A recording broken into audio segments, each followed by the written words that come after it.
the mic and make sure it sound right, boys.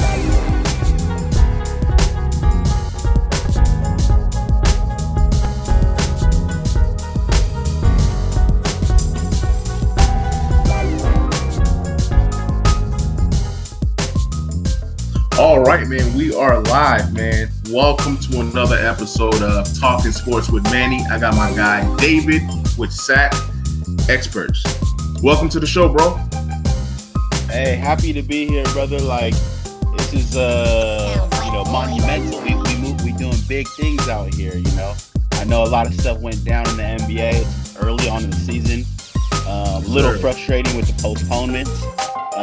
We thought they would have a little bit more control over the season, but hey, the fact that there's a lot of movement.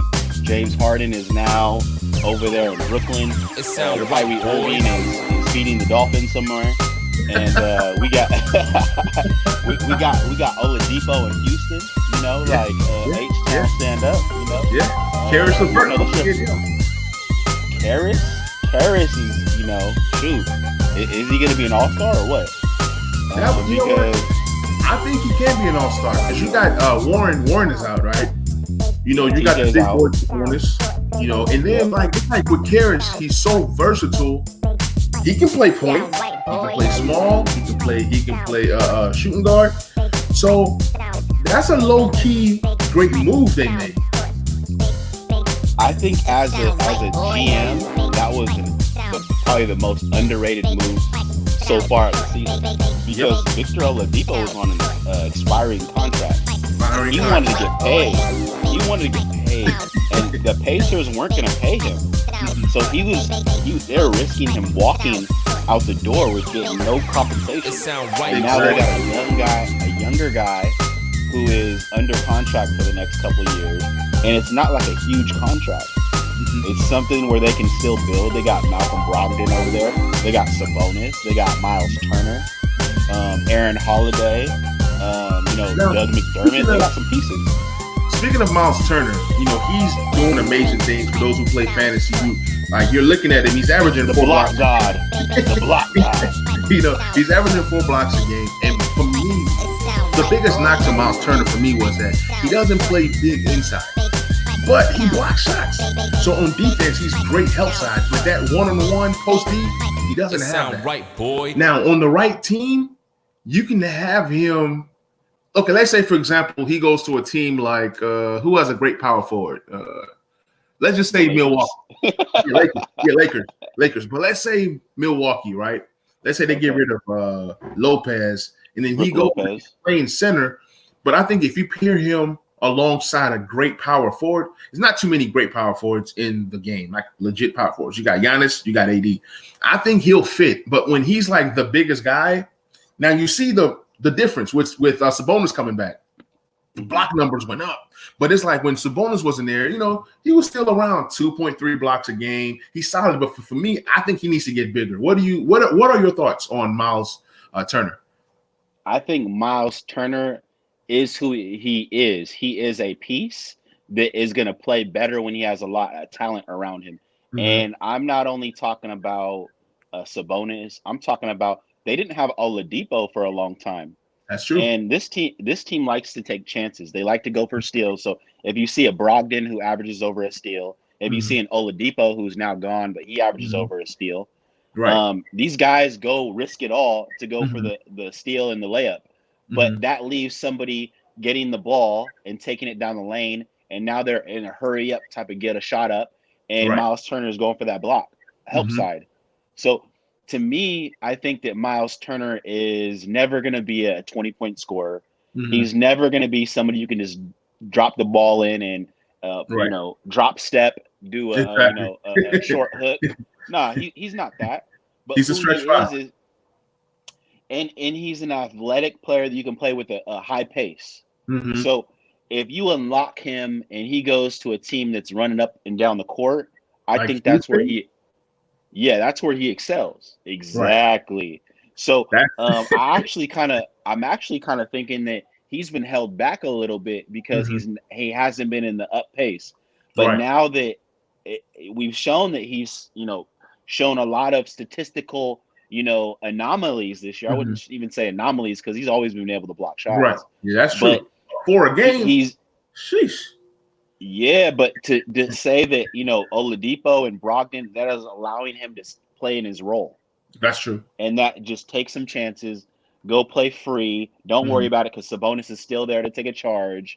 You got people that are there like that. If you miss out on that block, Brogdon or somebody's going to be there to strip somebody or play that other portion of the defense. And they're all fast, they're quick. Right. So I like Miles Turner. I like what they're doing over there in Pacerland. I don't think they can compete for a championship, honestly. Nah. But they have pieces to make it competitive and fun for the fans. Oh yeah, most definitely. And that's what it's all about. Like, see, you have teams. I feel like here's my rule. In order to win an NBA championship, you need at least one great player.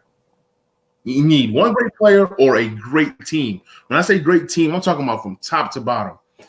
The last team that I can say that was a great team that didn't have a great player, when I say great player, I'm talking about generational talent, a player that you would choose over anybody in the league. And it was the Detroit Pistons. Thank you. The Detroit Pistons. From top to malice bottom, in the palace. Man, that team was solid, man. Mehmet Okur. See, I like to look at the bench. We already know the starters, right? But every team, in order to win a championship, do you have a bench? Do you have, from guys number 6 to 10 that can come in and take some pressure away from the starters? Because everybody has pretty good starters. And even the worst team has pretty good starters. But what does your number 6 to number 10 guy look like? And that Pistons team was amazing from top to bottom. I mean, they had defenders. They were a defensive team. They had defenders from top to bottom. They should have drafted Carmelo that next year, but if Carmelo would have went that would have changed the course of history. Hey, you talking about multiple championships. But honestly, that team is so underrated, that Detroit Pistons team that we're talking about, because I mean, big shot Chauncey Billups is one of the most underrated players that'll ever come across this league. I don't think the new generation or even a lot of the old heads give him the credit that he deserves, because he was the closer.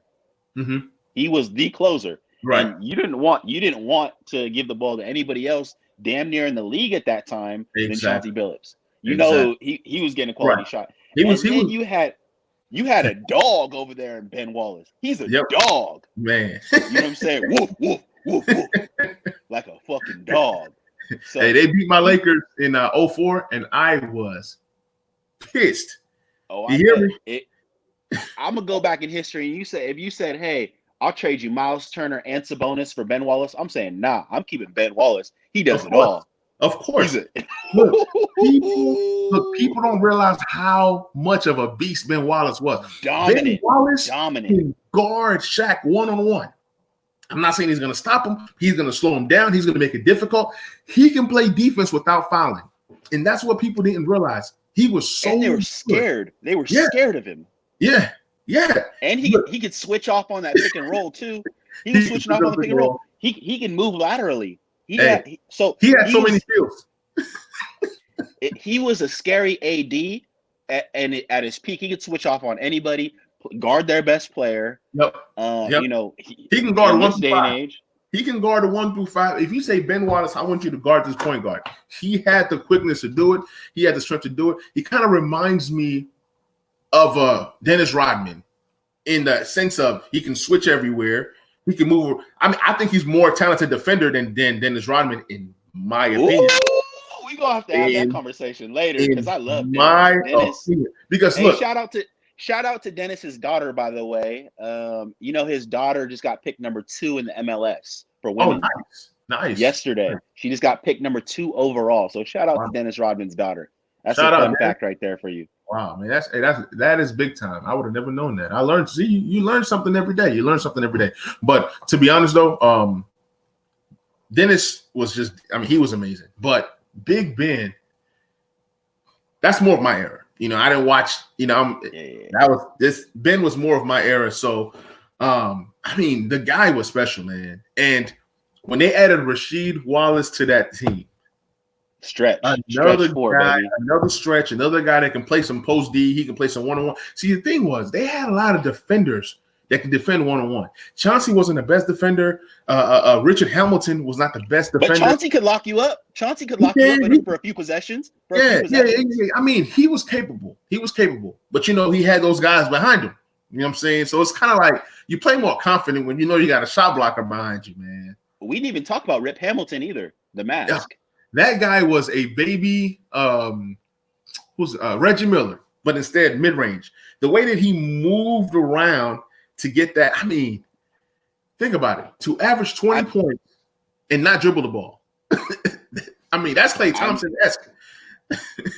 It's amazing to think about it in this day and age, but that's a throwback player.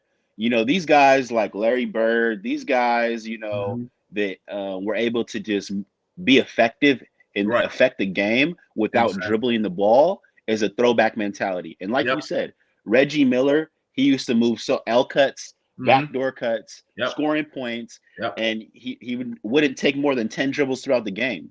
Right. So Rip Hamilton, he knew his game so well that he wouldn't go outside of it. And I think that's a lost art. Mm-hmm. And you see people like Ray Allen adjust to that type of game. You see people like Klay Thompson throw back, and there's guys that if you have that capability, you're going to have a longevity in this league because the guys we just talked about stayed in the league 10 plus years. Yeah. I mean, so it's in today's game, who is a guy that you can say reminds you of Rip Hamilton in terms of moving without the ball? There's only one that I can. I'm gonna tell you right now, and he just had a big game, but he's not as consistent as a Rip Hamilton, and he's a guy that's very polarizing, and he's been on a few championship teams for a reason. Okay, he was down in San Antonio. He was there for the Toronto land. And all he does is run to the corner, Sean Elliott-ish. And you know Danny that Green? Name, don't you? Yes, Danny sir. Green. Danny Green. So I mean, that's his role. Mm-hmm. And then I'm going to throw another name out there that a lot of the average hoop fans probably don't even know yet, but except unless you live in Dade County or Dwayne Wade County.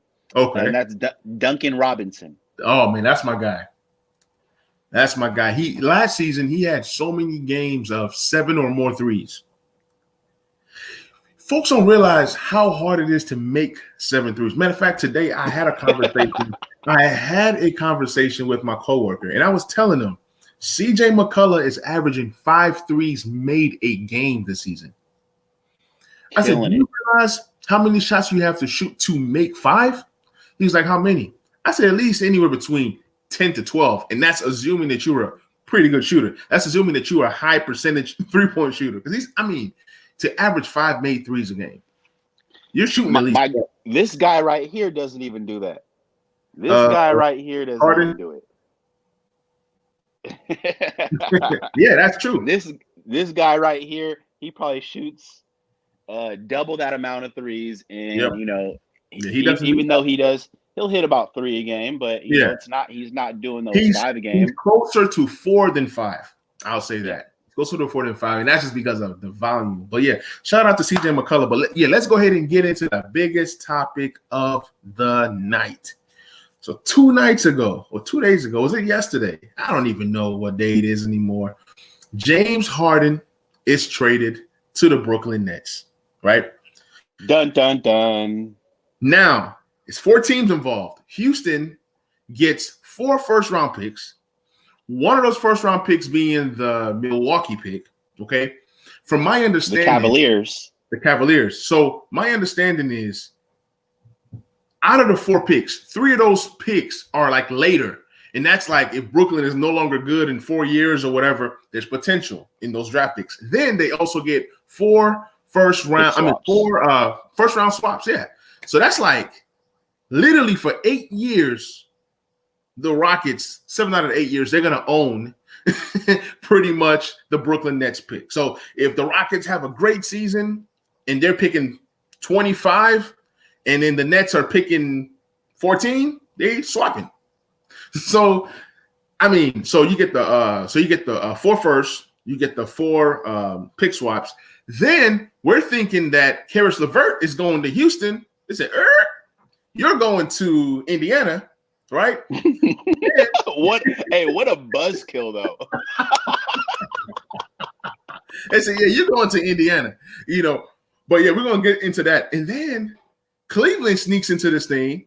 I think somehow Cleveland ended up getting maybe a second round pick from Houston or somebody, but then they also get Allen. What's his first name? Jared Allen.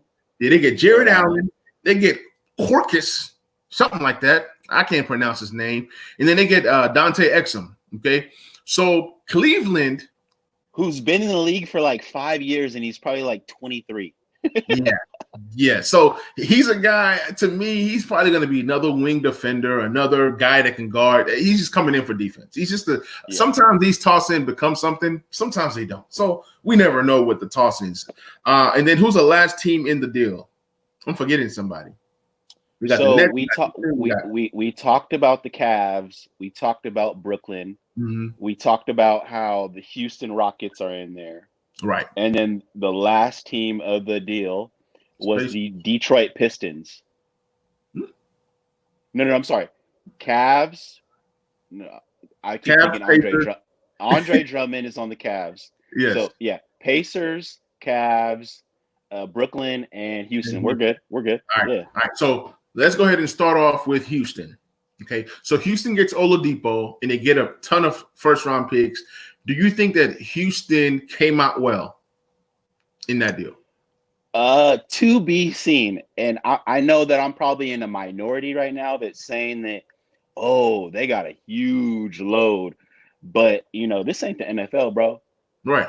These first-round picks don't amount to a CD Lamb or to a, right. You just never know what you're going to get. You're not going to get Justin Jefferson. You're not getting, it's not guaranteed that Jonathan Taylor or, some of these players are coming out, just dogs coming out. Right. Some of these guys come out and you're looking at Darko Milicic at the number 2 pick. That's true. So, that's true. And it's yet to be seen, Oladipo, we talked about this briefly, but he's on an aspiring contract. So they're talking about he doesn't even want to be there. He wants to be in Miami. All right. With Jimmy Buckets, with some other dogs. But do they have the money? That's the thing. See, a guy like Miami's got money. Oh, Miami's got money. Okay. So I mean, they paid Bam and they paid Jimmy.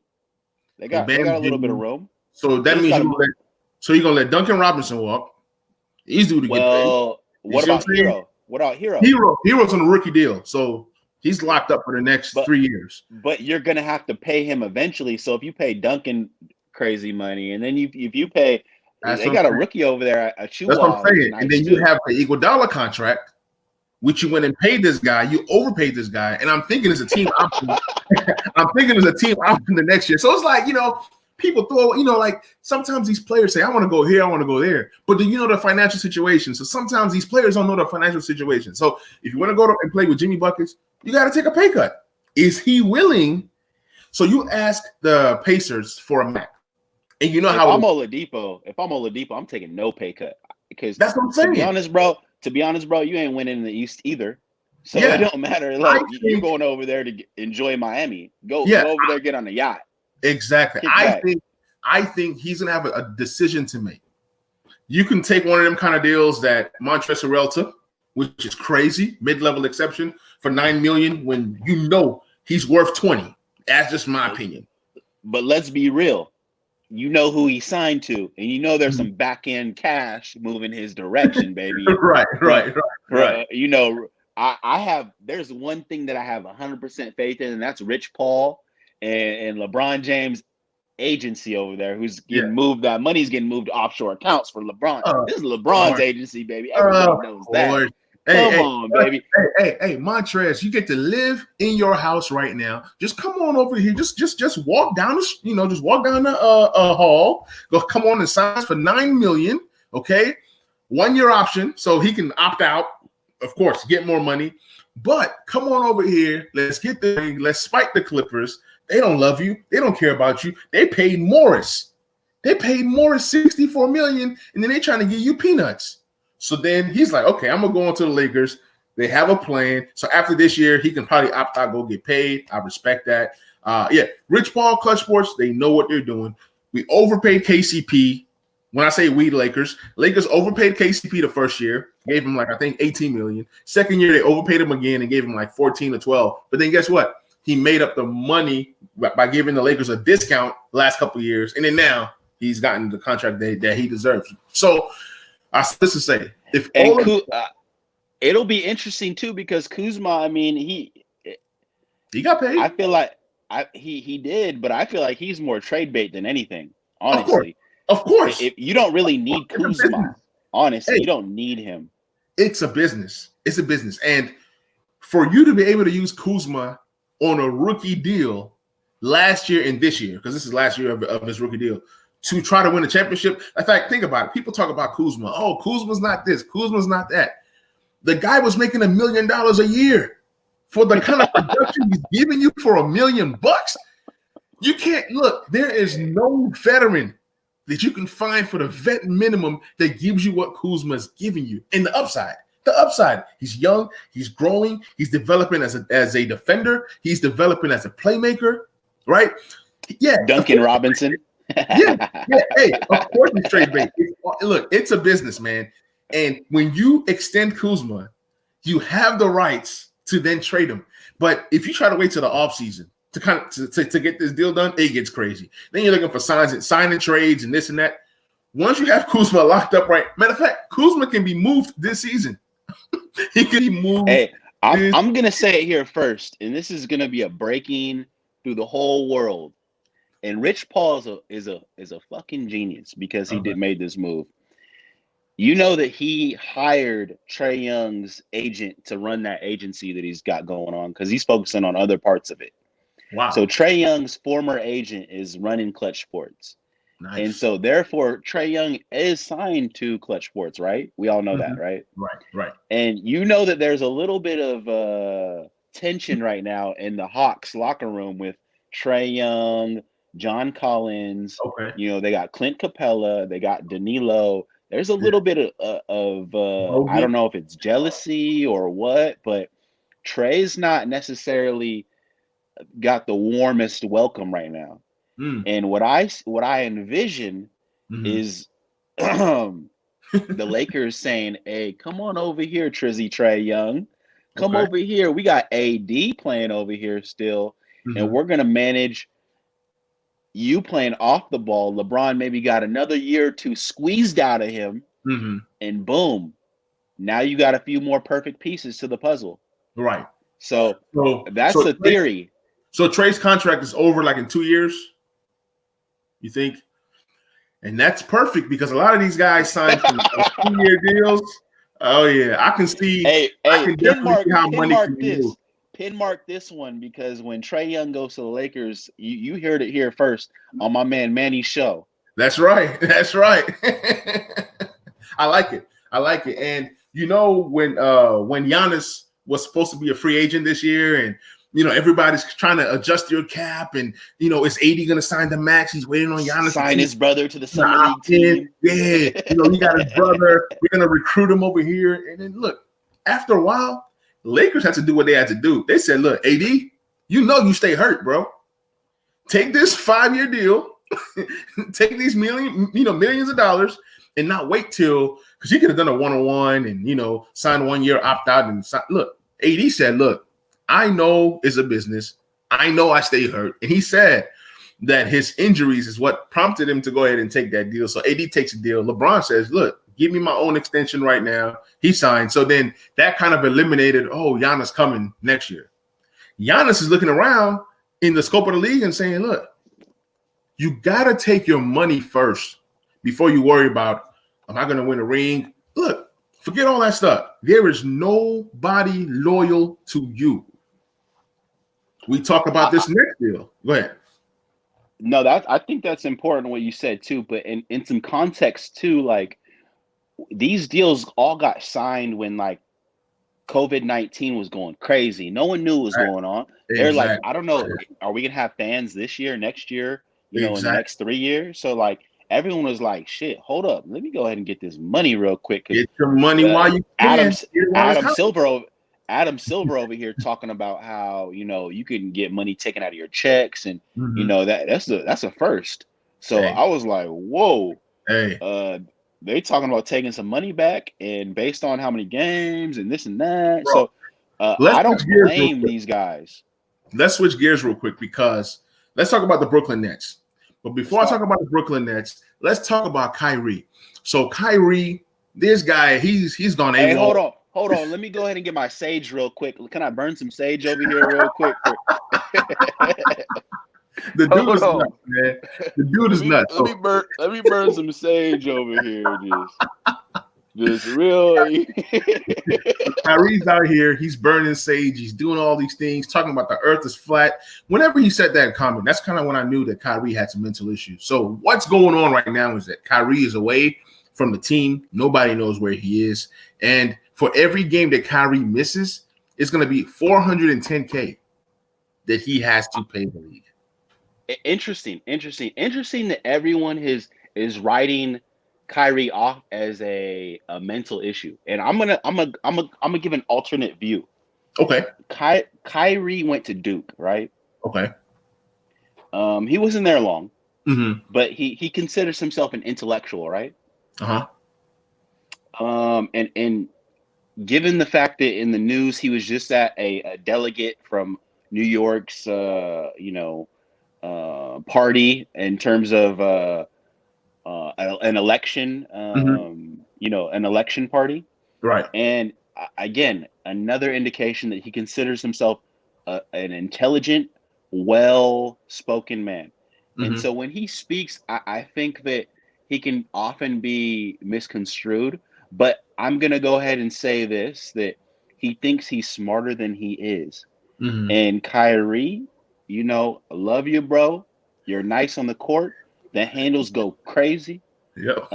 Second to none. But brother, you're paid a lot of money to do a certain thing on the basketball court. Right. And I respect that you have your own opinion, especially you give back a lot to the community, my brother. And I that hits me deep. Okay. All the Meals on Wheels and all the things that you do for the community, and how consistent you've been. But man, I don't think that you do all the research necessary to educate people on some of these issues. And when you're a star in the NBA and you talk about, flat earth theory, and you talk about, a lot of these things, these younger kids, they take it as church. Right. And so when they also haven't done a lot of the research, they don't understand the difference between opinion and fact. Right. And when their favorite player is spouting out all this stuff, it rubs people a certain type of way. So I understand, and again, I think Kyrie is a unique being.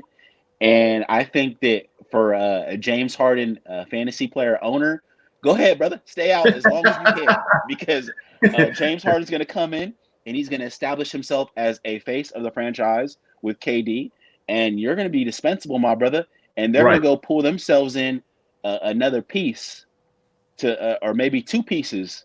Right. Because I think that really to make it to the finals, all they need is KD and Harden.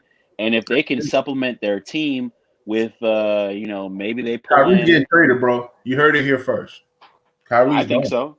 I think so. I think he didn't want Harden. And if you look a few weeks ago, or maybe it was even months ago, I heard about that. He said something to the extent of, James Harden is over here running a complete mutiny, but you guys are focusing on me.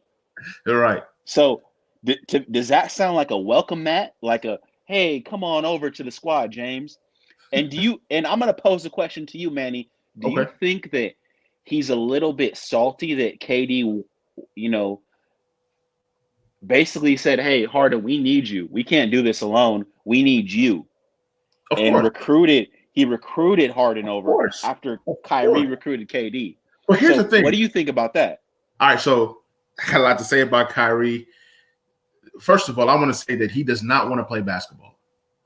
You can tell by last year. He was hurt. He felt that the season should be over. Do you remember that? When they were in the bubble, he said, we shouldn't be playing. We should be doing the things for Black Lives Matter, which I respect. I respect that. But why big respect. You know, why can't you do both? If you are playing this game, right, you're on a bigger platform. And then they make this whole thing. The biggest platform. The biggest. So every game, you can talk about this. Broadcast to the world at this time during this pandemic when we had nothing, we had no sports, we had nothing, and this was like the main thing on TV. Everybody was watching. We're talking about from worldwide, all the countries. You have the biggest platform to then speak up, right? So, but anyways, he said he wanted to cancel the season. He didn't feel like so. I kind of started to see, okay, Kyrie's not really interested in basketball right now. Then you know this season starts, and then he recruits KD. Right? Mm-hmm. Hey, brother, come play with me. But then now you're gone and you've left your brother KD by himself to do this. And then nobody knows when you're coming back. You know, he got some things going on. Nobody, baby. So now KD's like, look, I done came over here and signed over 4 years of my life.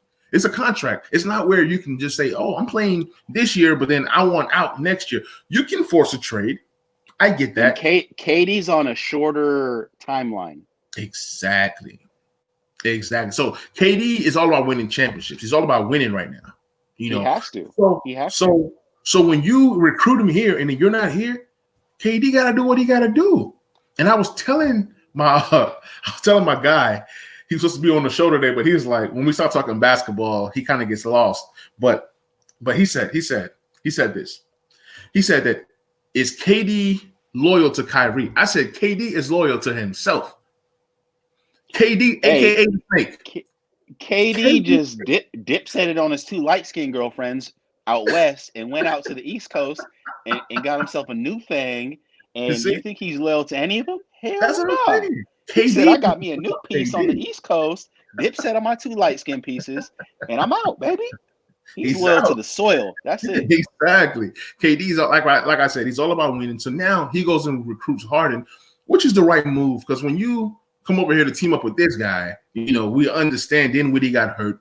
And we also understand that getting a guy like James Harden, you're going to lose a lot of your depth pieces. But the good thing was they said that Joe Harris was untouchable, so they got to keep him. They liked him a lot. You couldn't trade Spencer Dinwiddie because of the injury. So he can come back and be a nice piece that's added to they have a injury designation now. They do. They opened up some cap, and they have a mid-level exception. So they have 3 positions available on that team. This isn't over yet. Yeah, it's not over. It's not over. This is the breakfast. You got the buyout market. You got the trade market. I think as constructed right now, Kevin Love. But the Kevin Love contract is kind of wild. I don't see how the Nets can have 4 max contracts right now with I think 3 of the guys being supermax. You got the supermax and James Harden. Is there a way that Kyrie goes back? Of course. See, look, the Nets have no loyalty to Kyrie, and Kyrie has no loyalty to the Nets. At the end of the day, it's a business. You don't want to show up. You want to miss games. You want to cost your team a chance at a championship. You want to cost your brothers a chance at something great, and you're missing. You don't tell nobody. Nobody knows where you are. You don't even tell the team when you're coming back. So you can't say Kyrie is going to be back in the next 3 weeks. Who knows? Nobody knows. Nobody knows. Nobody, baby. So I was talking to my guy, and I told him, this Nets team, they don't scare my Lakers. They don't scare me. You know why? You have 3 guards that are alpha males. KD can play without the ball. He showed that he can do that in Golden State. But his 2 buddies in Harden and Kyrie, they're not like guys like Rip Hamilton / Steph Curry / Clay that can move without the ball. They don't run a motion offense over here. They're going to play some Don Nelly ball. They're going to play some D'Antoni ball. They're going to play some hero ball. Hero ball. That's it. and you're gonna have KD playing the power forward position. That's where they're gonna get destroyed. When you play the Lakers, who's guarding AD? DeAndre Jordan? Come on, man. He's gonna take that man out to the 3-point line, cross him up. KD. See, the thing about AD can guard KD. I'm not saying he can stop him. He can guard him. But can That'd KD be interesting. Yeah, no man on this planet can guard KD. Nobody can. But I'll say this: AD has a better chance at guarding KD than KD has at guarding AD. Agreed. And we're talking moot points because I mean, if KD sits back at the 3-point line and just fires away, and you know what? And you know what? I understand that. That's their power forward. So if he wants to shoot threes, that's fine. That's more rebounding for the Lakers.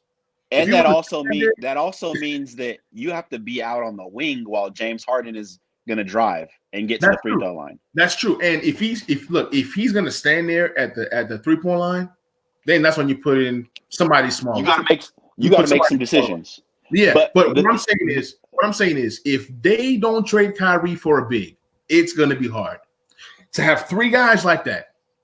Like I said, those 3 guys are not the same as the 3 guys in Golden State. So let's pose this question: what person would we, if we're going to make a move, and let's just pretend this is fantasy football or whatever, cap don't matter. What big man are we moving for Kyrie? I have one in my mind. I have one in my mind too, but you're not going to like this one. But I'll let you go first. Okay. You know what? The one person that I feel like would just easily do this would be Andre Drummond. If you can get Andre Drummond right there with KD and Harden, literally he's going one-on-one with anybody. He's going to get 1 million offensive rebounds. He's going to just run that pick and roll, and he's going to clean up. He's going to literally clean up the glass. You know what's so funny? When my guy listens to this episode, when I drop it tonight, he's going to laugh because I said Drummond as one of the options. I had 2 options. I said, if they have Drummond, KD, and Harden as a Laker fan, okay, I'm scared now. Or, oh, wow, this is a nice 3. KD, Kyrie, Harden, don't scare me. Drummond, KD, Harden? Yes. Whoa. Drummond. Whoa. And why do they have about 10 bigs over there in Cleveland? They have Kevin Love, they have McGee, they have Jared Allen, and Drummond. And they're not going to keep them all. It can be a 3-team trade. It can be. There's a potential to where it can be a 3-team trade. Where I want to hear who that other big is that you're talking about. Here's the other big. You're not going to like this one. A lot of people are not going to like this. Hassan Whiteside. Not Whiteside. Blake Griffin. This is why I say what I say in terms of fit. The third option has to sacrifice, right? We know that Drummond is perfect. He's going to sacrifice. He'll do the dirty work. He'll rebound. He'll go into the low post, pick and roll. He can switch out on defense, all that. But if you have a guy like Blake Griffin, okay, instead of Kyrie, what does that mean? That's going to be some nasty pick and rolls that gives you a guy that can roll to the basket. And if we're playing the D'Antoni ball, who was the head coach? Steve Nash. So if Steve Nash is the head coach, and Amari Stoudemire happens to be on that coaching staff, is there a potential to where Harden and Blake Griffin can recreate some of the things that Steve Nash and Amari Stoudemire was able to do? The only thing I don't hate that. Because I think that Blake Griffin has some juice, and I think that he would even try harder on a team where he would be competitive. I don't think he gives it his all every day. Yeah, he doesn't. But that's just because I mean, look at what's playing with. He's bored. But if you're playing with KD and you playing with Harden, and the reason why I say this deal could work is the salaries have to match. So of course they'll have to toss in a little filler to make the salaries match between Blake and. What about that other guy I mentioned? Tell me that would it work? No, Drummond is that's that's ideal. But Hassan Whiteside, who's barely playing for the Kings, he averaged 2.5 blocks last year. He still got some juice in him. I'll put it like this: Whiteside is cheap, and he can. They can trade anything for Whiteside right now. He signed a 1-year vet minimum deal. Exactly. And you see why it would work so perfectly then. Right. So if they had a first, they could have done a first and the player, but they don't have a first. So maybe a second in the player, or maybe you give them a player off the bench who's valuable, but a guy that you can replace. Maybe you give them 2 young guys that you probably wasn't going to play anyways. You bring in Whiteside. Whiteside with that team, that works. Whiteside over DeAndre Jordan. DeAndre Jordan scares nobody. Nobody's afraid of DeAndre Jordan right now. DeAndre doesn't play defense anymore. He doesn't. He hasn't played defense for years. Right. And now he's the guy. That's who you're gonna trust. That's who you're gonna trust to guard Giannis and some of these other guys. See, the thing is, the Nets, until they get a big that's feared, Jared Allen was more feared than DeAndre Jordan. Jared Allen would stick his nose in there. He'll get dunked on every now and again, but guess what? He's gonna contest everything. You know what I'm saying? So now you losing Jared Allen, you lost your best center. So you didn't get better. You know, with Harden, without Harden, the team looks the same. The team, to me, is the same. I had them as going to compete. I mean, with the three of them, you got to look at what they've lost compared to what they have.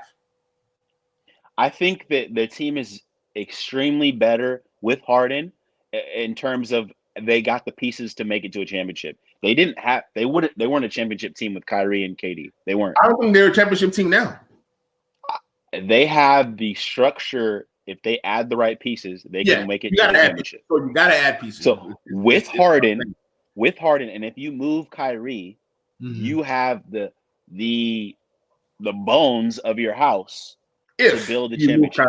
If you move Kyrie, that's the key. If you move Kyrie, but what I was saying was, but if you keep Kyrie and you add a Hassan Whiteside, you add somebody like obviously you can't add Danny Green, but maybe you get PJ Tucker.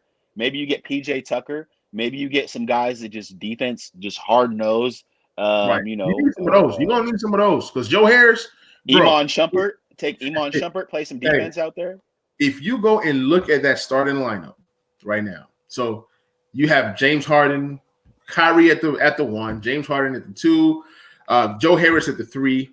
That's how they like to play. You have KD at the 4, and then you have DeAndre Jordan at the 5.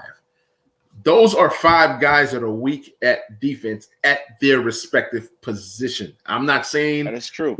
I'm not saying that they're not capable. I'm not saying that they're not capable. Like Kyrie, when was the last time you seen Kyrie lock somebody down? He can do it in stretches, but when have you seen Kyrie say, you know what, I'm going to lock this guy down? When was the last time you seen James Harden lock somebody down? Now, he's a good post defender. James Harden is a good post defender. I'm shocked about Underrated. And he plays good help defense too. But he plays some good help defense, but he's lazy. He's lazy during large stretches of the game. Okay. So now we move to Joe Harris, barbecue chicken. That's going to be the guy that's picked on a lot. Okay. That's when you slide in the PJ Tucker, whoever you bring in, that's a good wing defender. You play Joe Harris and, you can give him the start, but you got to play him in stretches. Then you go to KD. How does he match up against some of the better power forwards in the league? That's what I'm looking at. Then you go to DeAndre Jordan, which is a weak link, in my opinion, when you have teams that have, really good centers, or if he's guarding a Lopez, he's out the game. He's going to be able to come out there and if DeAndre Jordan is out there to guard a stretch 5, like even Miles Turner, right? You're pulling him out the paint, then what good is he to you? So when I look at their starting 5, they got issues. You got to add, like you say, you got to add these PJ Tuckers and these Whitesides and these guys that specialize in defense. Because if you don't, I don't know. The team, offensively, they're great. They're going to average 90 points between the 3 of those guys most nights. Offensively, yeah. They're going to take turns. Defensively, I don't know. You say you watch some baseball too, bro, right? Mm-hmm. And I'm going to go ahead and make this reference that it's going to be similar to the Los Angeles Dodgers. Okay. They made some moves to get a Mookie Betts over there from Hold that thought. Mookie Betts was my next door neighbor in Nashville, Tennessee. Went to the same high school. Front door. Same high school. Look it up. Nashville, Tennessee. Went to John Overton High School. Next door neighbor. Lived right next door to my parents. We used to hoop together at the Y. But yeah, just a fun fact. He used to whip that ass or what? He was Huh? whipping that ass, or he was Nah, whipping that ass? nah. Stop I'm too playing big in with the me, paint, boy. man. I'm too Stop big in the playing paint, with man. me. It's like Stop I'm like playing. Shaq and he's like Hey, Kenny Anderson, man. He can't guard me. hey, show me a signed jersey or it ain't real. I'm just playing. What I'll do is I'll show you. What I'll do is I'll show you a picture. You know what? I should have got a signed jersey from him, man. I wasn't even thinking about it. Like I was at work one day and I heard that Mookie was in town. So everybody rushed to the Y because we went to the same Y that we go to go hoop. And he was out there and we all just chopped it up and just had a good time. But yeah, man, he's still the same guy. Down to earth. I don't know where's my camera at.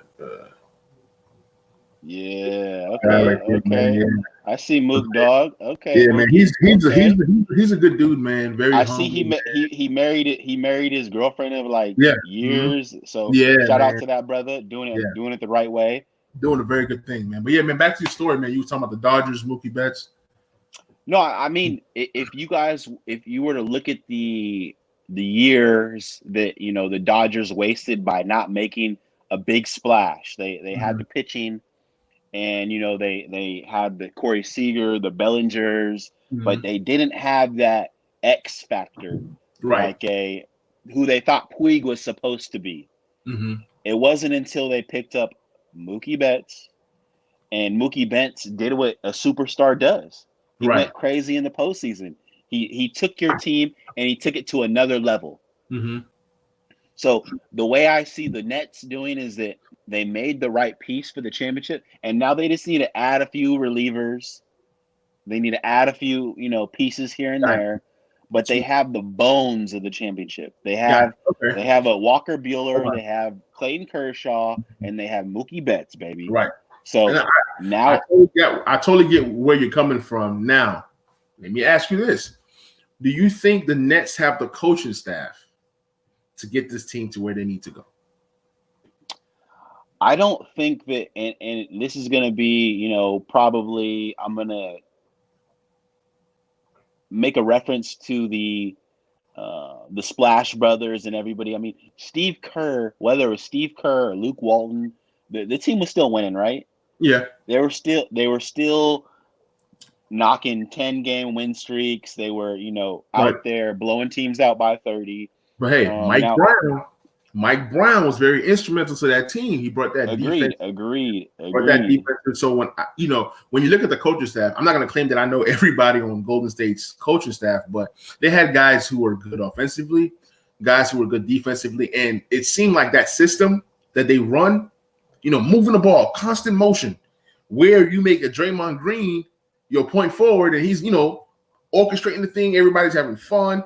Not only did they have a good starting five, they had a good coaching staff. They had a good defensive coach. Then they had a nice bench in David West. You had Iguodala, who could have been the starter on several teams. Then you had like the first year they had the Barbosas, and then when Barbosa's left, you get the Quinn Cooks and the JaVale McGee's, guys who are cast-offs that come in and fill a role. So like you're saying, yes, the Nets have the makings of a championship team. Let's see if they can get those right tweaks. Let's see if they can get those right players. And then let's see what this rookie coach and Steve Nash does. Let's see what D'Antoni, because Steve Nash, D'Antoni, I think they're the same in terms of the philosophy and the system that they want to run. I mean, yeah, they are. It's basically let's out offense them and let's see what happens. And that hasn't worked. I say all that to say, but D'Antoni hasn't had these players. He hasn't had these players, but he did have a James Harden. He did have a Chris Paul. He did have a Westbrook, which Westbrook wasn't a good fit. So he's had players. He has had a Steve Nash. He's had some Hall of Fame players. So it's not like D'Antoni hasn't had the players. I just think that the D'Antoni system does not work. And until he gets it done with this roster and these players, then I'll give him some credit. I'll say this. D'Antoni's system is set for the regular season to get as many wins as you can. It's not meant to slow down and every possession counts and once people start locking down. But again, this is a different beast. The NBA hasn't seen these type of level players as a team. And I'm not even counting Kyrie in this equation right now. I'm saying that James Harden and KD alone can lead that team into the Eastern Conference Finals. Okay, I'll give you that. That I can agree with. The reason why I'm not trying to get so hyped with this trade, and I mean, we've seen paper teams, like teams that they look good on paper, but I don't think we've seen one of this caliber. We haven't seen one of this caliber because you got a 2-time MVP. Was it? Okay, well, you have an MVP in Harden, you have an MVP in KD, right? Then you have a Finals winning guard in Kyrie, who hit a big shot that helped Cleveland win that championship. So you have 2 champions and 2 MVPs, 3 guys put together of this caliber. But we've seen other teams, but not one where each guy has been an all-star at least 6 times each. So I think, I take that back. That LeBron, Bosh, and Wade in their primes was pretty special. What do you think? Who do you think? Heatles? Are we talking about Heatles, Splash Bros times, whatever this Nets concoction is? Right. I mean, it's going to be interesting. And then think about it. The Heatles were something else because, in terms of, we're talking about LeBron James in his prime. Yep. Playing the small forward position. He was what, 28, 29, 28?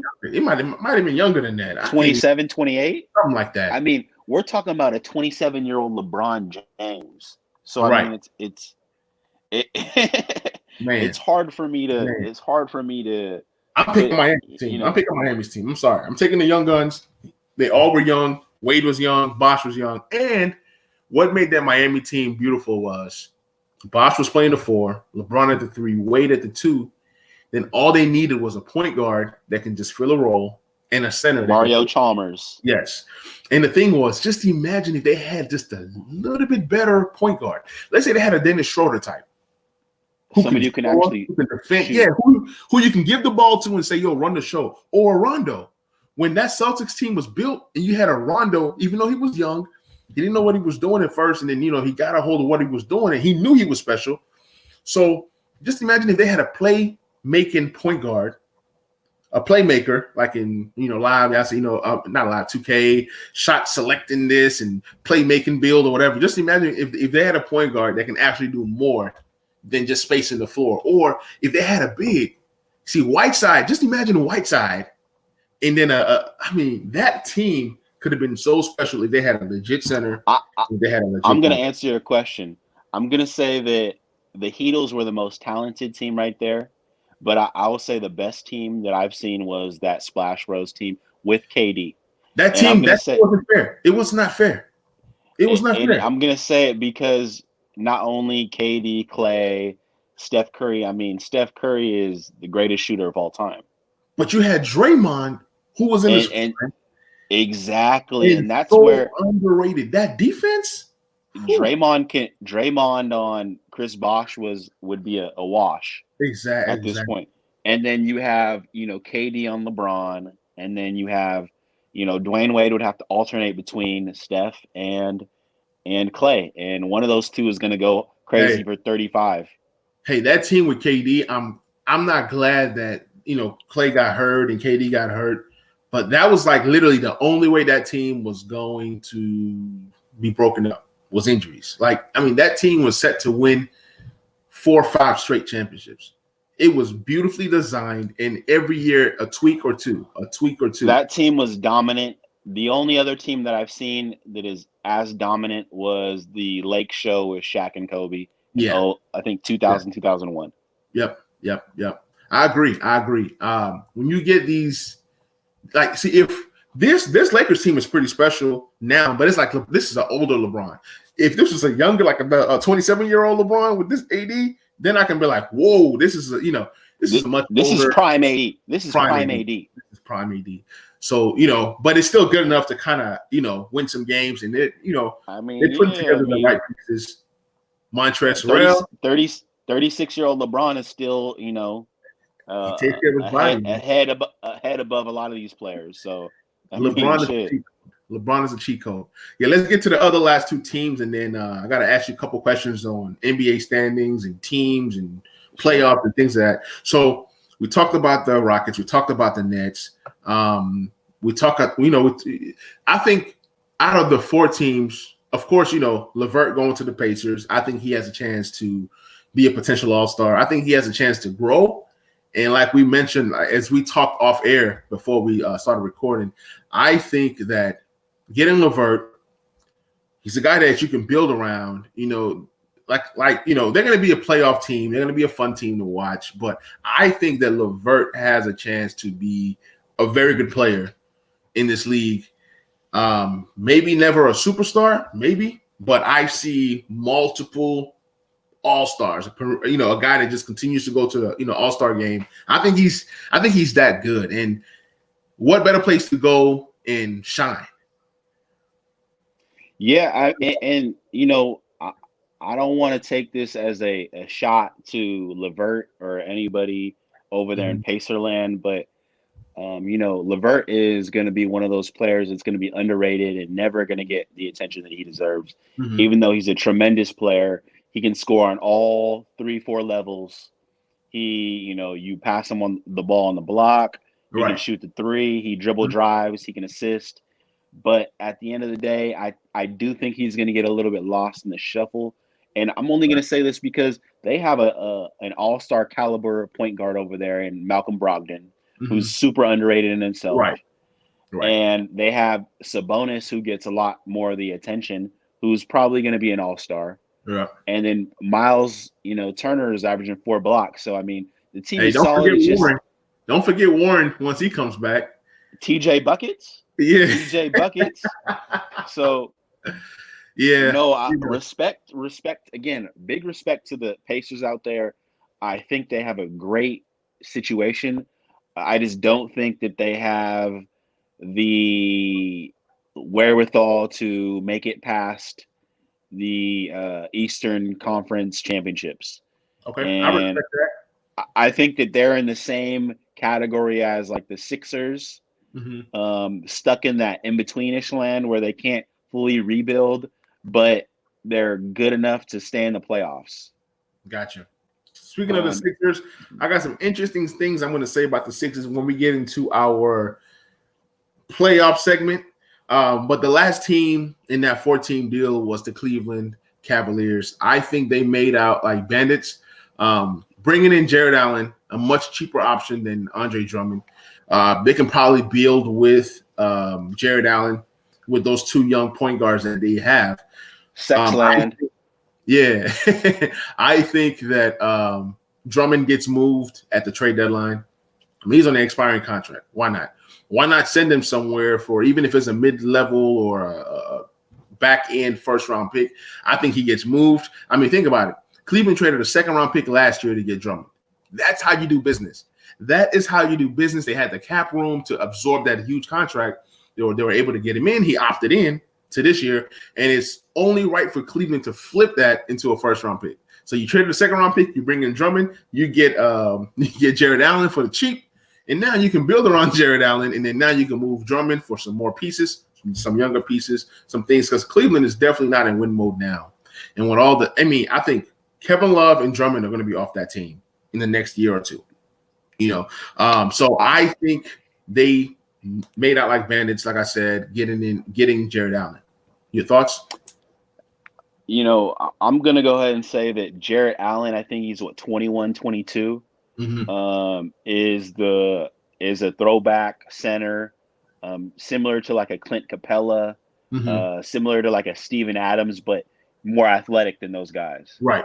And to me, when you got two guards like, Sexton and Garland, who can just go out and get buckets, you need a center like that. Right. And although I do love Andre Drummond way more, and I whoever, I want to say this directly to the Golden State Warriors. I think that you guys should do everything in your power to go get somebody like Drummond, right? Because that will extend Curry's career. Yep, and that will make his job a lot easier.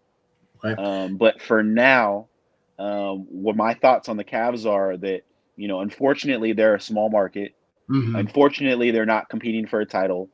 And they have those two guards, and they have McGee, Kevin Love, Drummond, Jared Allen. This is clearly not their last move. They have Larry Nance too, right? Right. And so now here's a potential trade. Yeah. That Golden State can make. If you are the GM for Golden State, are you trading Wiggins and Wiseman for Drummond? I'm trading Wiseman or Wiggins, either or, for Drummond. It's gonna have to be two. It's gonna have to be two because you think so? if I'm the Cleveland GM, right? Realistically, the money. Yeah, the money. So the money has to work somehow.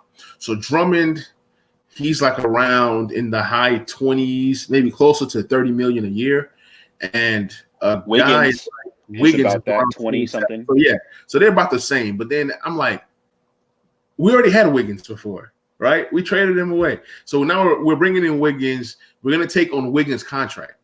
So that's my pitch. We're taking Wiggins' contract. You got to toss in something to make this worth my while. You got to give me something, right? If I'm giving you Drummond and you get to keep Draymond, Draymond, Clay, and Curry and whoever they have or can acquire, Drummond gives you a better chance at winning the ring than Drummond, Clay, Curry, and you're back. That's what I'm saying. So my pitch is, look, I'm going to take this bad contract of Wiggins from you, okay? You're going to have to give me James Wiseman. You're going to trade the pick anyways. You're going to trade the pick anyways to get a guy that's an impact player that helps you win. Let's make this deal. Hey, if I give you Drummond, they put you as a top 14. I would do that. I would do that because just like Kevin Durant, Curry's got a small window. Yep. And you got to maximize it. You don't have time to wait for Wiseman to grow. I mean, he can become the next AD. We all know that. But in order to get good players, you got to give up. You got to give up something. And outside of James Wiseman, they don't really have any attractive young assets. I'm not going to take Lee. Nah. Yeah, nah. Pascal is decent. He's decent, but it's like, man, we already no one taking a Pascal for exactly. No. I'm saying Wiggins is like so you're gonna build a deal around Wiggins because you need that contract. But then outside of Wiggins, they don't have any. So so we'll see what happens. It's definitely gonna be interesting. But now I want to get through the segment where we look at the standings right now. So I'm gonna run through you, and then you're gonna tell me if this team makes the playoffs, if they stay in the same position that they are in, if they go up, they go down. So we look at the Boston Celtics. So we're going to start off with the Eastern Conference. The Boston Celtics are 7-3 right now. Do you think the Boston Celtics ended the season as the number one team in the East? I think that it is. The Boston Celtics are built for the regular season. Mm-hmm. They are not built for the playoffs. Mm-hmm. As cute as it may seem, and as shiny of a new car that Jason Tatum and Jaylen Brown and Kemba Walker's on the way, they just don't have that second and third gear. They are coming the way. And there you go. But Danny Ainge has showed that he's not willing to pull the trigger to make a move. Trash. Danny Ainge is trash, man. Do you remember when the Brooklyn Nets were terrible and they kept giving away all their picks because they made that crazy? See, this is what the Nets do. They go get the stars, and then when the team dies off, they become trash for the next 8 to 10 years, right? So for the next 8 to 10 years, Houston owns the pick. So it's like with all those picks that they got from the Nets, they were able to get Jason Tatum. They were able to get Jaylen Brown to add to the talented team they already had at the time. They had the Roziers, they had the Smarts, and all these different guys, right? You go ahead and you sign a Gordon Hayward. We saw how that worked. Trade the man to get something back. I'm telling you, Danny Ainge is trash. Ever since after I agree. Yeah, after they drafted Tatum, they just went down. I mean, who did they trade for Kyrie? What the heck were they? Okay, so you traded Isaiah Thomas to get Kyrie, but Kyrie just walked, right? He just walked from Boston and you didn't get no compensation. So I mean, Danny Ainge has really lost it, man. He's lost it. Danny Ainge hasn't maximized his talent at all. He made all the wrong decisions. He's so adamant about getting worth and value that he's not willing to make a championship move.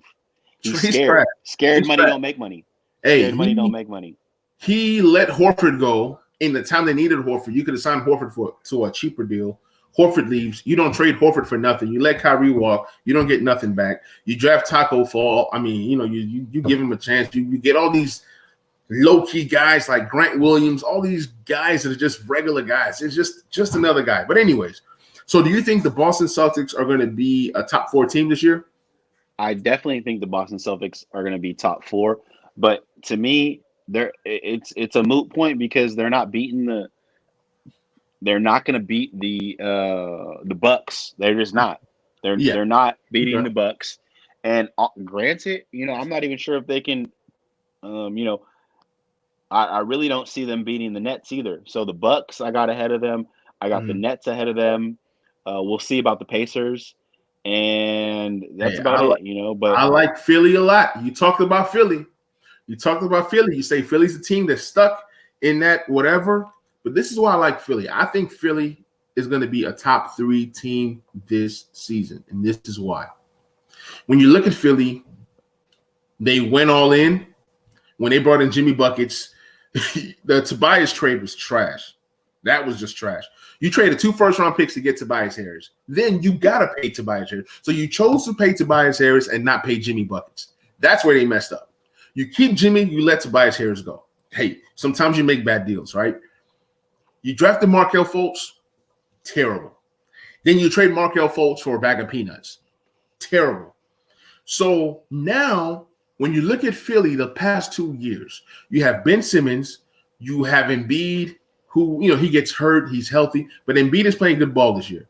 The reason why I think that Philly is going to be a top 3 team this season is that they lack defense and they lack 3-point shooting. So what does Philly do? They make a low-key trade in bringing in Seth Curry, having a great season this year.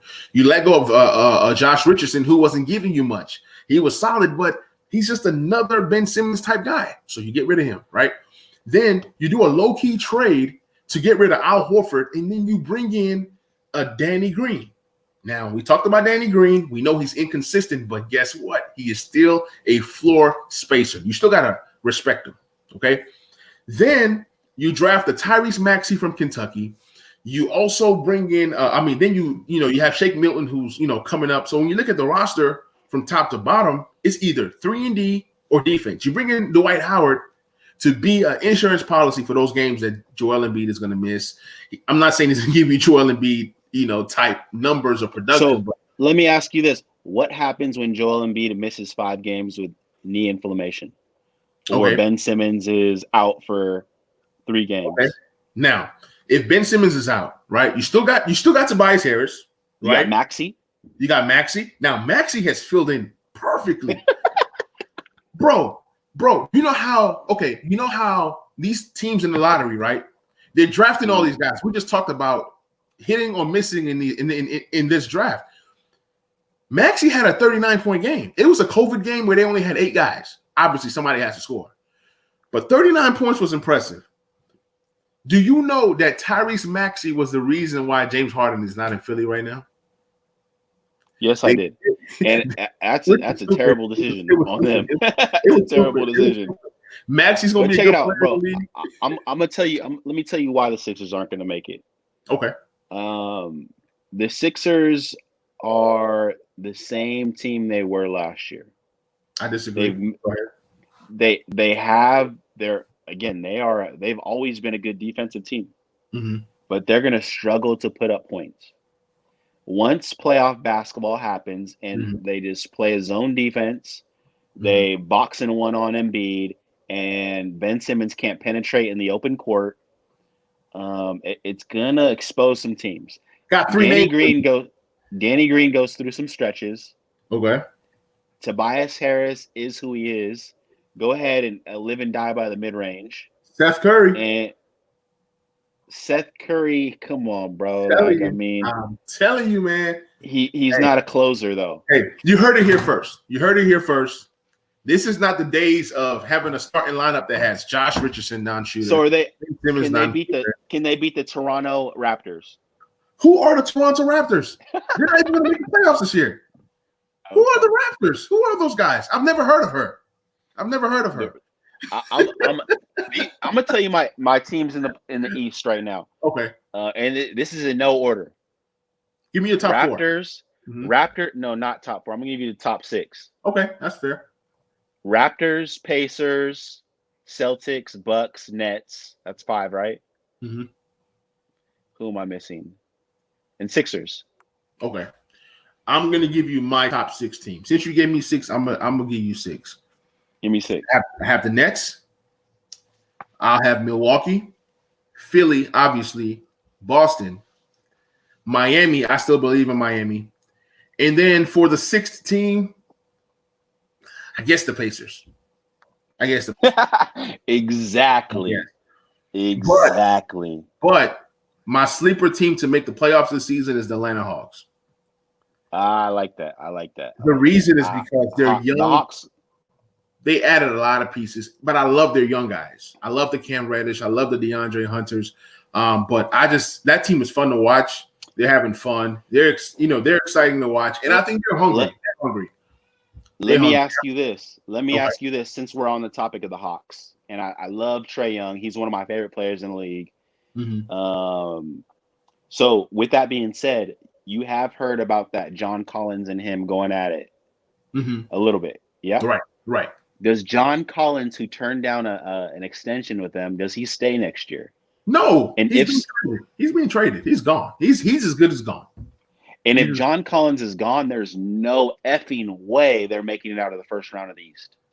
Yeah, I mean, look, I said they're going to make it. I never said they were going to win anything. But, yeah, I do see Atlanta making the playoffs. I think if I'm Atlanta, I'm trying to move John Collins now before the If I'm Atlanta, I'm trying to keep John Collins, though, to be honest. Why wouldn't you want to keep him? He's nice. How can you keep him when you are paying Clint Capella Lord knows how much? I would get rid of Capella before I get rid of John Collins in a heartbeat. Obviously. And I don't know why they signed Danilo Gallinari. They had money and they were going crazy. They paid Bogey. They paid all these guys. Danilo, Bogey, and Clint Capella were unnecessary. Yeah, you should have paid Collins. I like Collins. I'm a Collins fan. But if you're going a different direction. Well, you have DeAndre and Cam Reddish coming up. You're going to have to pay one of them. Exactly. So you got to pick. So why'd you pay those? Why'd you pay that? Bogey? You know why you pay those guys? Nobody want to pay Bogey. Yeah, nobody wanted to pay Bogey except I'm a season ticket holder for the Kings. I don't even like the Kings, but I like to watch the other games. All right. And I used to watch Bogey, and I used to be like, "What? I don't get it." Like, what's so special about him? Yeah, they were talking about Bogey for Kuzma. I said, "No, I'm good. I'm good with my Kuzma. I'm good with my Kuzma. Kuzma might not be the best player, but I'm okay. I'm okay over here. And I don't get the big Bogey hype. Oh, he plays defense. He can create his own shot. He can look. When I watch Bogey, he does create for others. That's what I give it to him. Look, look, I'm not impressed. I'm still not impressed. But still not. But as it's constructed, super poor man, CJ McCollum. Super poor man. Super poor man. Yep. So yeah, John Collins. I like the Collins and Capella pairing. Delano, I like that too. Yeah, Clint Capella was a nice move. Yeah, Clint Capella was a nice move. When you have Trey likes to throw those alley-oops, and being a Trae Young owner in fantasy, it's beautiful for my numbers when he's throwing those alley-oops to those guys and they're finishing. So let's look at the West. Who are your top 6 teams in the West? In the West. All right, let's go with Lakers. Let's go with Clippers. Let's go with Denver. Let's go with Portland. That's 4. That's 4. Let's go with the Suns. Okay, 5. And number 6 is going to be lucky number 6. I feel like I'm glaring missing somebody. I'm gonna go with. Let me help you out. Utah. Yeah, Utah. All right. So here's my 6. I mean, it's easy for me because I'm looking at the list. Obviously, the Lakers and Clippers. That's 2, right? Utah. That's 3. Dallas 4. Denver 5. And then for that 6th spot, did I already pick Portland? No. Okay, Portland. Yeah. Those are my 6. And for my the only one that we had flip flopped was Dallas and Phoenix Suns. Yeah. And I do like Phoenix Suns, but I rather go Dallas with a healthy KP and a Luka than Chris Paul led Suns team. I mean, the Suns were undefeated in the bubble, right? They were. And they added Chris Paul, and they have a good, defender over there and Mikal Bridges. Right. So I don't know. I think they have a lot of pieces. I think that they are a team that you don't want to play in the first round, but I don't see them making it. And I feel like DeAndre Ayton is a baby Embiid without all the shot attempts. Right. To be honest, so I'll give you that. I think that if he continues to grow at the rate that Embiid grew, that's when I can see them taking another step. As much as everyone loves Devin Booker, Booker is who he is. Right. He's Zach LaVine to me. Right. Better, but he's a scorer. He gets numbers. He doesn't impact the game. He showed that he can lead a little bit.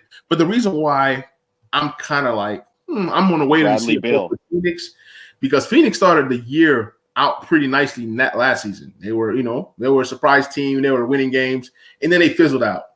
Then at the end of the year, they finished strong. You added Chris Paul, who's a pretty good. I mean, they're going to make the playoffs for sure. Chris Paul is a leader, and I mean, he's one of the best. So you agree? I like it. Okay. Yeah. Of course, look, I love Phoenix, but I'm just not picking Phoenix over Dallas. The West had more competitive teams. They had more teams. So, I mean, to me, it was between those two teams. I like what Dallas did last year. They had a chance to beat the Clippers, and they fell short. And not to switch gears, but while it's in my head, what do you think about Bradley Beal? And do you think that he has the right to gripe about not being an all-star? And also, do you feel like is there any similarities between him and Carmelo Anthony career? No. Here's my thing with Bradley Beal. Bradley Beal should have been an all-star, and he should have been on the All-NBA. He should have been on both. And to be disrespected, I think he was either number 1 or number 2 in scoring last year. I can't remember. So figuring out my imagination now. He was behind Harden. So he was number 2.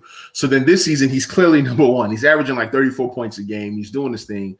And as a Washington fan as well, I love Bradley Beal, but I want Bradley Beal. I want better for Bradley Beal. I feel sorry for the guy. I want to see Bradley Beal succeed. Is he somebody you can build a championship with? I think so, and this is why. No. You're hesitant, bro. You're hesitant. No, this is why. Like, you don't build a team and say, I'm going to build a team around a guard. I'm not going to, like, you don't build a team around I'm hesitant because I'd rather build a team around a big or a wing. If you're 6'9" and up, Bradley Beal is barely 6'4", okay? Can you build a championship team around Bradley Beal? Yes, in the right system. Now, Bradley Beal is probably like another Devin Booker type, another Zach LaVine type. But what I've been able to see out of Bradley Beal the last 2 years that John Wall has not played is playmaking. I just think that Bradley Beal is a guy who couldn't dribble the ball, a guy who can create for others, right? He's been able to create for others. Not only that, he's elevated his assist game. Defensively, he still struggles, but he's shown that he can lead a team. And the way that he's scoring right now is different. With that being said, is he like Carmelo Anthony? He chose to get paid as opposed to playing for a championship. No. Do you see the similarities at all? No. This is why. With Bradley Beal, you have some loyalty. You got some loyalty. He's loyal to the city. He's loyal to the Carmelo was loyal to the Knicks. He was loyal. No, he was with Denver, and he chose the money. So it's a different situation. So he played his first 4 years in Denver, however many years it was. Was he traded to the Knicks or so he leaves? He was traded. So traded to the Knicks, right? Then you have your chance at hitting free agency. LeBron called him. Hey, bro, come play with us. He even said at that time he didn't understand how the NBA worked.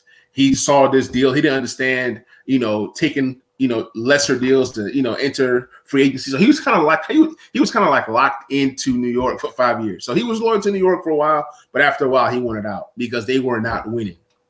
With Bradley Beal, with today's NBA, you got to take the money. So I can't fault the guy.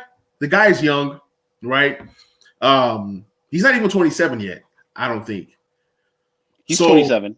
27. Okay, so he's 27. I think he did the right move by taking this first deal. I mean, it was only a 2-year deal. He took a 2-year deal to be, at $37 million a year. So I don't fault that. After that, he's going to leave.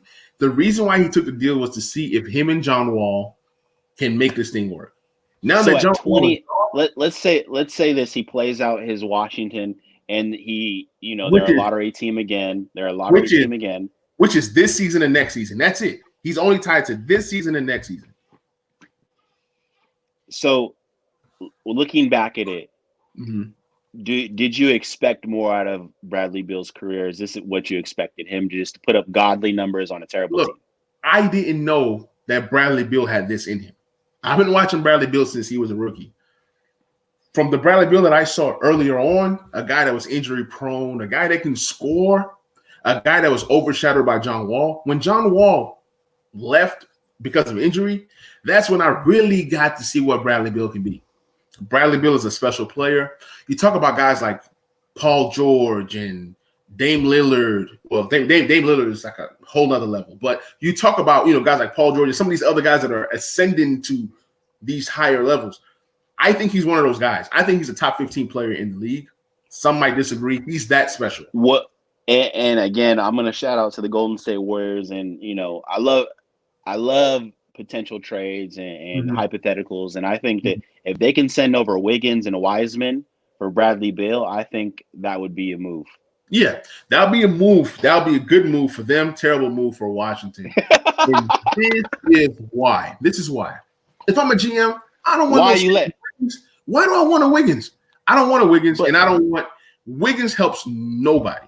He doesn't help the Wizards. But you have those other guys, your first round pick last year, you're going to let them get a lot more playing time and a lot more touches. Here is what a deal for Bradley Beal looks like right now. You saw what Harden got? He's going to get not half of that, but 75% of that. He's worth 75% of what Harden got. So you're talking about at least 3 first-round picks. That's the starting point.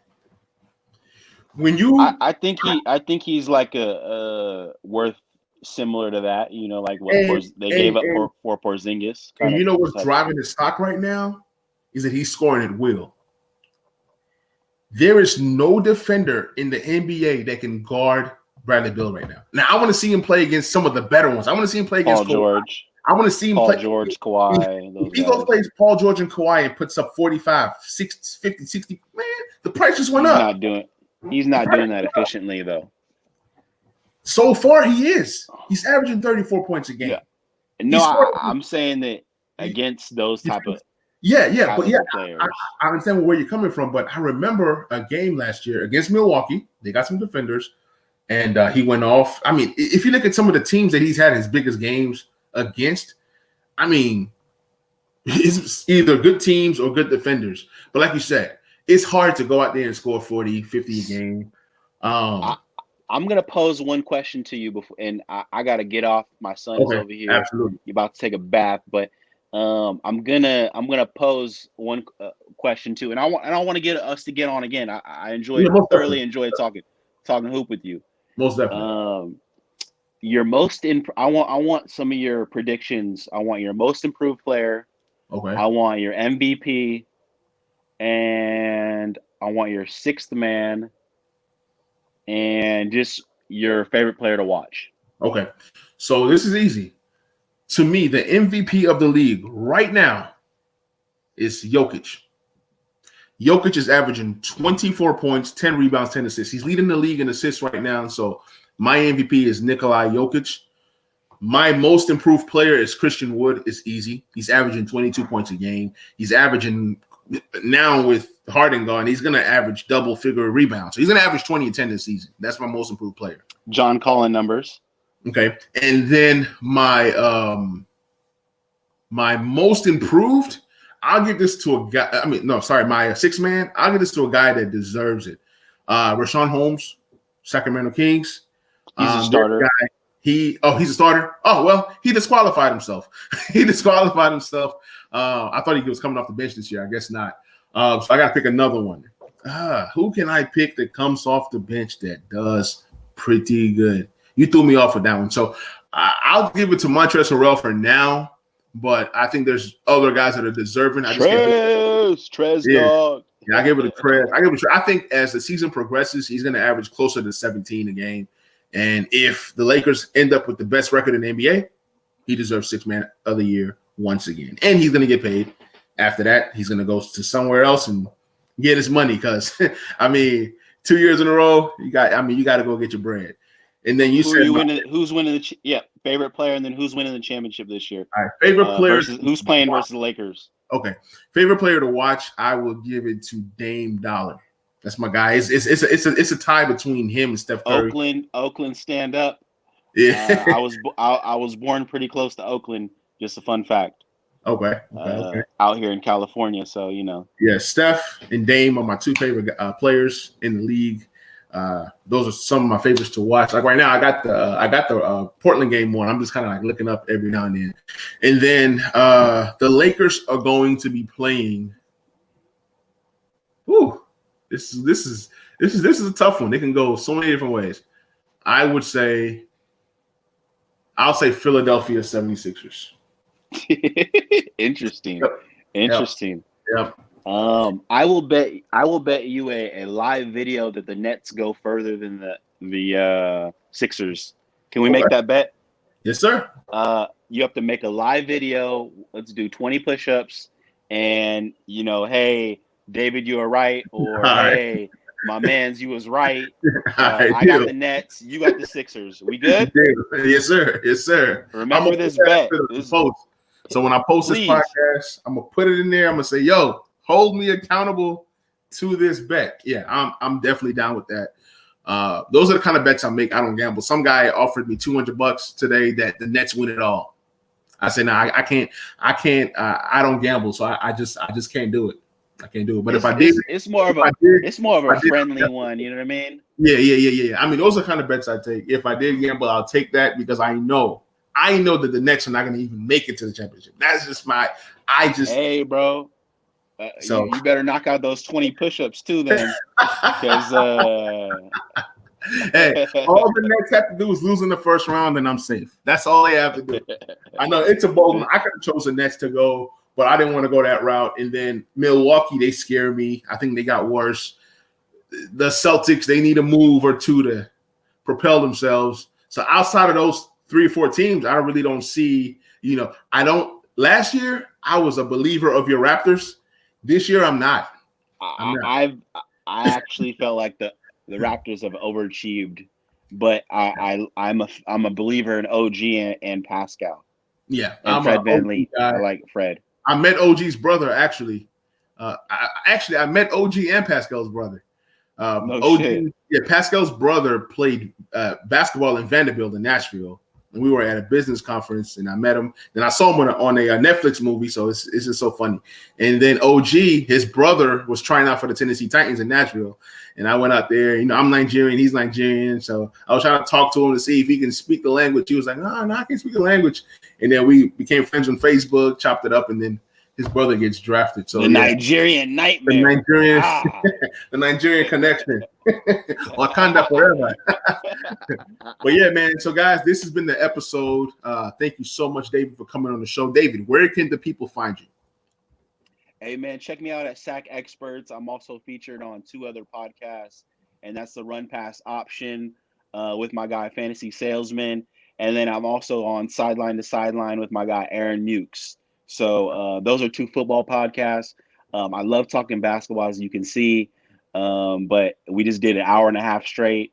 and off the dome. So if you'll have me again, my brother, I'm ready to hop on again. Oh, yeah, most definitely, man. I'm going to have you on again, but this time I want to have some other special guests because I want to get some debating going on. I want to have mixed opinions. I want to have battles. We're going to, hey, guys, I got some special episodes coming on for the Talking Sports with Manny podcast.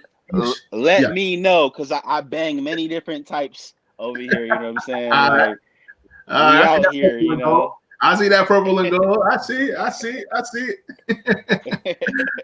All right, guys, man. We out. All right, bro.